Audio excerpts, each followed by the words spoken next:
Next, we have Hadith number 18, and Hadith number 18 is about the importance of faith and the curse of pride. ठीक है, ईमान की importance, faith की importance और significance, और pride यानी तकब्बुर की बुराई है इसे बताई जा रही है. Okay, he who has in his heart as much faith as a grain of mustard seed, जिसके दिल में राई के दाने के बराबर भी, मस्टर्ड सीड के बराबर भी फेथ होगा, तो he will not enter hello, वो जहन्नम में नहीं जाएगा. ठीक है, ज़र्रा बराबर भी राई के दाने के, मस्टर्ड सीड जितना भी अगर फेथ होगा, बहुत ही माइन्यूट और बहुत ही स्मॉल अमाउंट ऑफ फेथ भी अगर है, तो he will not enter hell. And he who has in his heart as much pride as a grain of mustard seed will not enter paradise, और जिसके दिल में ज़रा सा भी मस्टर्ड सीड जितना भी अगर प्राइड होगा, तकबर होगा, तो वो जन्नत में दाखिल नहीं हो सकता.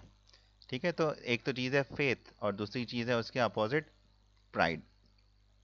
Pride and faith, they are the opposite of one another. It is not possible कि दो अपोजिट चीज़ें एक साथ रह सकें. ठीक है, if there is faith it means that there is no pride, if there is pride it means that there is no faith. Pride and faith can not exist together, दोनों एक साथ इकट्ठे नहीं रह सकते, they can not coexist.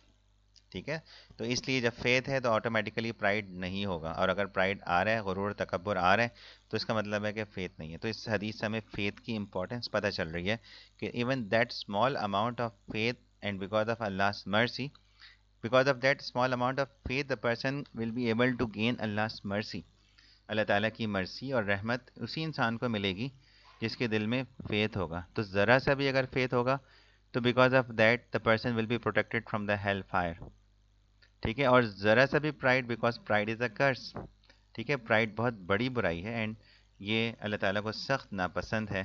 ठीक है, और अल्लाह ताला ने इसको बहुत ज़्यादा नापसंद किया है कि कोई भी इंसान किसी भी लिहाज से प्राइड फील करे, एंड दैट इज़ वाई ऐसे शख्स को जहन्नम में फेंक दिया जाता है प्राइड की वजह से. तो हदीस में आपने इसकी टीचिंग को एक्सप्लेन ऐसे करना है. हदीस नंबर 18 में, द हदीस conveys a positive message that a man who has even a mustard seed worth of faith will be rewarded with paradise. Mustard seed worth उतना भी अगर फेथ है तो भी वो जन्नत में चला जाएगा. ठीक है, दो तरह के बिलीवर्स है ना. The obedient believers who are free from sins will amongst the first group to enter paradise. कुछ लोग तो होंगे जो बिल्कुल नेक, पाक, जिन्होंने कोई गुनाह ही नहीं किया, वो तो शुरू शुरू में ही पर चले जाएंगे जन्नत में. And those with sins will enter paradise after gaining God's forgiveness and mercy. ये कब मिलेगी? ये कब मिलेगी? जब उस वक्त होगी जब the person has a small amount of faith in his heart. तो ये तब इंसान हासिल कर सकता है, वरना अगर नहीं होगा तो फिर नहीं उसको जन्नत में जा सकेगा. Pride on the other hand is a great sin and is linked with Shaitan, Iblis, who disobeyed God on account of his arrogance. Pride ही की वजह से, एरोगेंस ही की वजह से उसने क्या किया? डिसोबे किया, नाफरमानी की, and was expelled from the heaven. ठीक है, तो pride and faith are opposite and they can not coexist, एक साथ रह ही नहीं सकते, रह ही नहीं सकते. Holi Quran states, for Allah loves not the arrogant booster. ठीक है, जो तकबर करता है, जो गरूर करता है और जो इतराता है, उसको अल्लाह ताला पसंद नहीं करते. ठीक है, इन्नहु ला युहिब्बुल मुस्तकबिरीन, अल्लाह ताला तकबर करने वालों को दोस्त नहीं रखता. The teaching given in this hadith is to remain humble and grateful for all that one has. जो कुछ भी हमारे पास है उसका मकसद हमें गुरूर तकब्बुर नहीं करना अपने इल्म पर, अपनी नॉलेज पर, अपने स्टेटस पर, अपने रैंक पर, या किसी भी चीज़ के ऊपर. As everything we possess is simply a blessing from God. ठीक है, when it is a blessing from God, he is all powerful to take it back. So thus it makes a person humble and the person never feels pride of his achievements. ठीक है, किसी भी चीज़ के ऊपर इंसान को फिर तकब्बुर और गुरूर नहीं होता. पार्ट बी है, how we can put this teaching into action.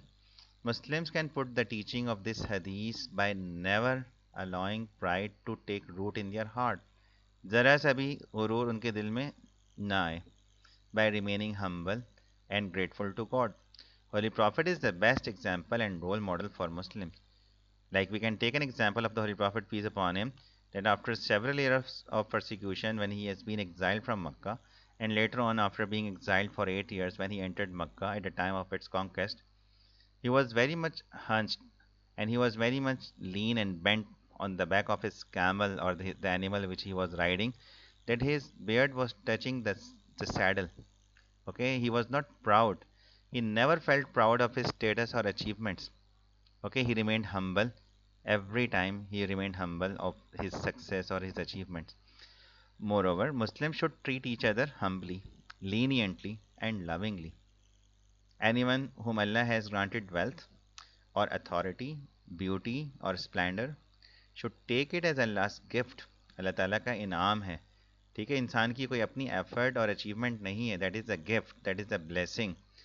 So he should be humble and express his gratitude to Allah by benefiting people with the gifts bestowed upon him and not make them a means of pride. उसको ये नहीं कि उसको अपनी चीज़ों के ऊपर, अपनी वेल्थ और अपने स्टेटस के ऊपर इतराता और गुरूर करता फिरे और तकब्बुर दिखाता फिरे. ठीक है.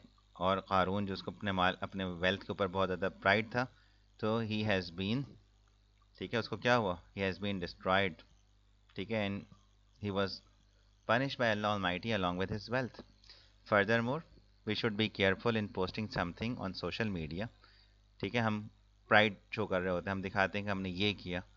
ठीक है, तो we should be very much careful in posting something on the social media and it might be the source of pride. लोगों को दिखाने के लिए करते हैं हम ये कर रहे हैं, ये हमारा स्टेटस है, ये हमारा वो है. तो these are things which may cause a source of pride, so we must need to be very much careful and we should avoid such type of things to purify ourselves from pride.